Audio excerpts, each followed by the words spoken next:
Naam, ni wasaa habari za michezo na burudani. Niko hapa Eden Bahati kukujuza mengi ambayo yamejiri viwanjani, nikianzia na habari za kitaifa.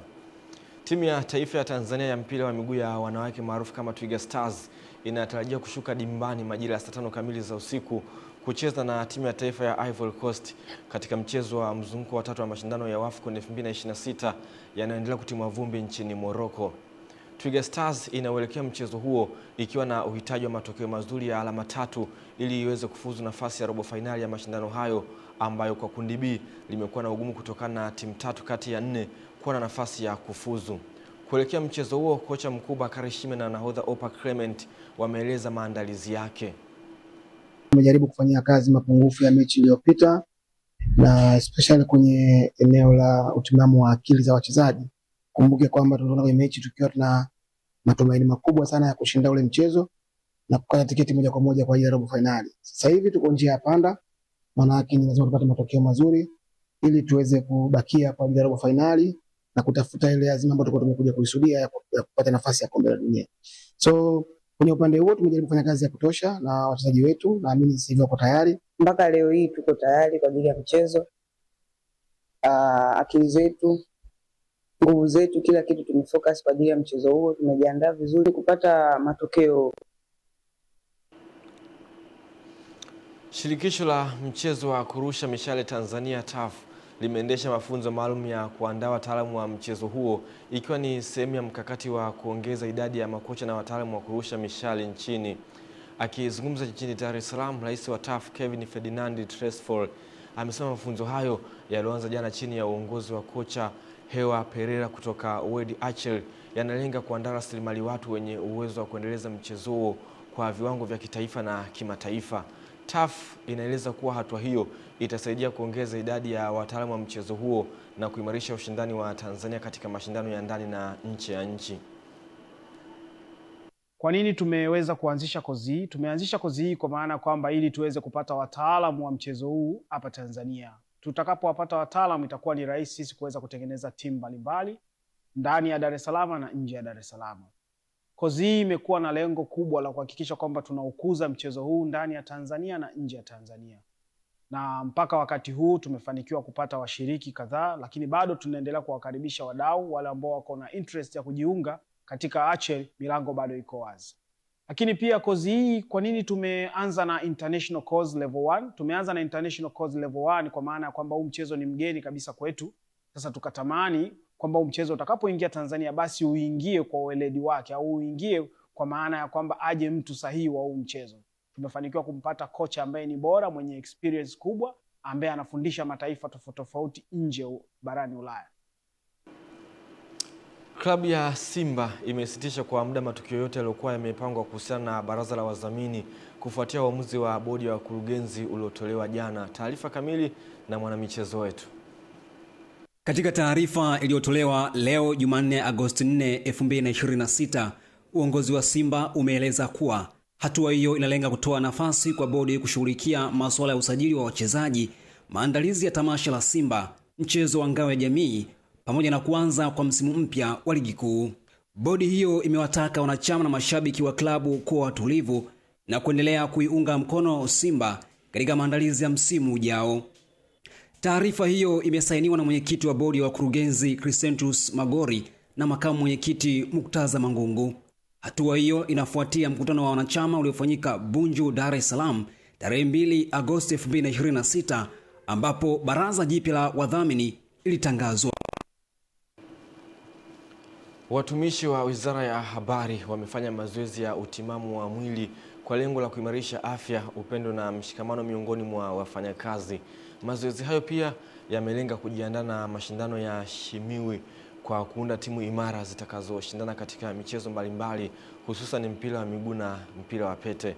Akizungumza wakati wa mazoezi hayo, Katibu Mkuu wa Utamaduni Sports Club Mumbiki Patrick amesema hatua hiyo ni sehemu ya maandalizi ya kupata timu bora itakayowakilisha wizara katika mashindano hayo.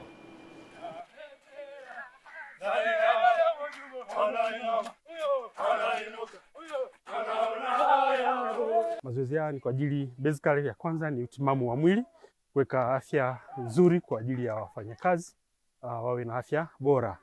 Lakini la pili, mazoezi haya ni maandalizi ya mashindano ya Shimiwi. Kama ambavyo watu wanafahamu, mwezi wa 9 kuanzia tarehe 20 na kuendelea tutakuwa na mashindano makubwa sana ya Shimiwi ambayo yatafanyika mkoani Kilimanjaro. Kwa hiyo mazoezi kama haya of course ndio yanayotuamsha, na kwa watumishi ambao bado hawajaanza kuhamasika, tunawahamasisha waendelee kufanya mazoezi kwa wingi sana, kuweka fit vipaji vyao, kuweka fit talenti zao kwa ajili ya timu ikiunganika kwa pamoja tuwe na timu bora yenye ushindani. Faida za programu hii inasaidia watumishi kwa ajili ya kuimarisha afya, kuondokana na magonjwa yasiyoambukiza, pia ushirikiano, kuleta furaha katika taasisi yetu na watumishi wote kuwa na upendo na mshikamano. Naam, taarifa hiyo inatuwekea tu kwenye habari za michezo kitaifa, na sasa ni wasaa kuangaza yale ambayo yamejiri katika anga la kimataifa.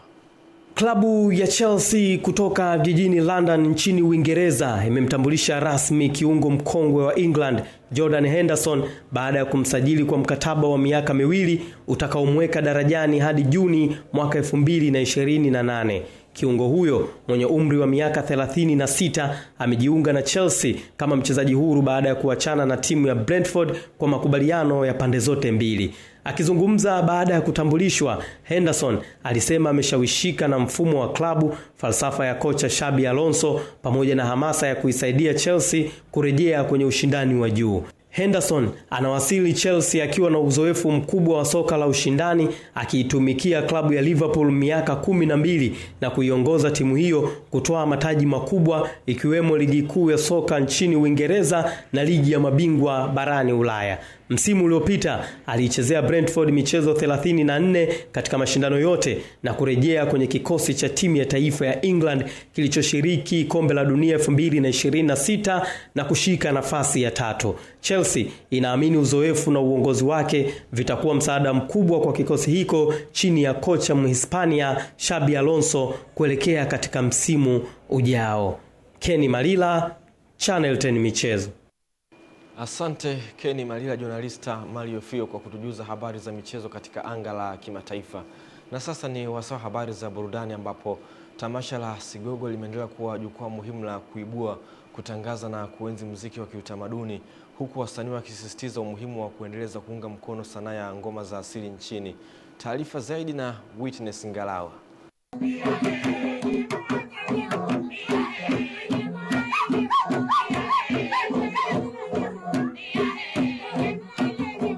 Ni ngoma za asili zikiendelea kupigwa kwa mdundo wa kuvutia, ambapo wadau wa sanaa ya ngoma wameeleza kuwa usajili rasmi kupitia BASATA umefungua milango mipya ya mafanikio kwa wasanii wa muziki wa kitamaduni nchini. Wasanii hao wamesema usajili huo umewasaidia kupata utambulisho rasmi, fursa za kazi pamoja na kuongeza kipato kupitia kazi zao za sanaa. BASATA wana vitu mbalimbali, ukishajiunga nao au ukishajisajili utapata fursa za kwenda kwenye matamasha mbalimbali, lakini pia utapata fursa za kwenda katika shughuli mbalimbali za kiserikali. Tunashukuru kwa kupewa elimu mpaka leo tumefikia hapa tukasajili. Faida, ukishasajili kikundi lako popote pale, ukitembea na kile cheti chako utahudumiwa vizuri. Nawaambia BASATA waendelee kuja mara kwa mara ili wazidi kutuelimisha, ili na wasanii wenzetu wengine wazidi kuenzi ngoma zetu za asili ili tupeperushe bendera ya mziki wa Chigogo. Tumepata faida, ndio maana tumehamasika na sisi kuja kusajili.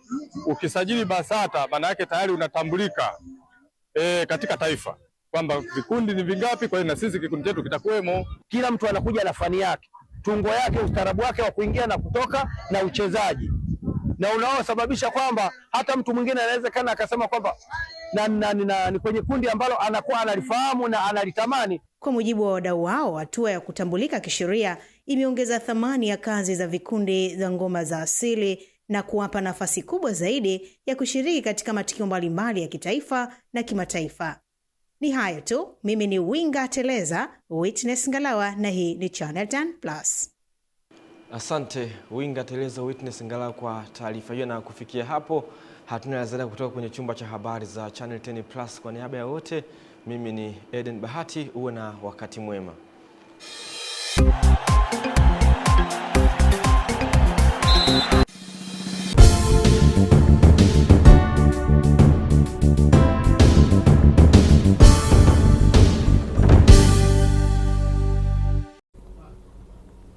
Mpenzi mtazamaji, ni kuombe usitoke karibu na runinga yako. Ni wakati mzuri kabisa wa kupata utabiri wa hali ya hewa kutoka Mamlaka ya Hali ya Hewa Tanzania.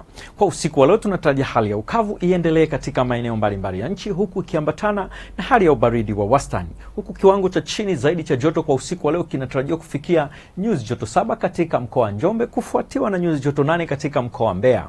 Lakini kwa siku ya kesho, mifumo ya upepo kwa ujumla inatuonyesha upepo unatarajiwa kuendelea kuwa wa wastani katika maeneo mengi ya nchi. Hali kadhalika kwa siku ya kesho kitujio na hali ya mvua na ngurumo katika mkoa wa Kagera pamoja na Mara, ili hali mikoa ya Tanga, visiwa vya Unguja na Pemba kukitokea kuna hali ya mvua nyepesi katika maeneo machache pamoja na vipindi vya jua. Sehemu nyingine za nchi zinatarajiwa kuna hali ya mawingu kiasi pamoja na vipindi virefu vya jua. Nikushukuru kwa usikivu wako na nikutakie wakati mwema.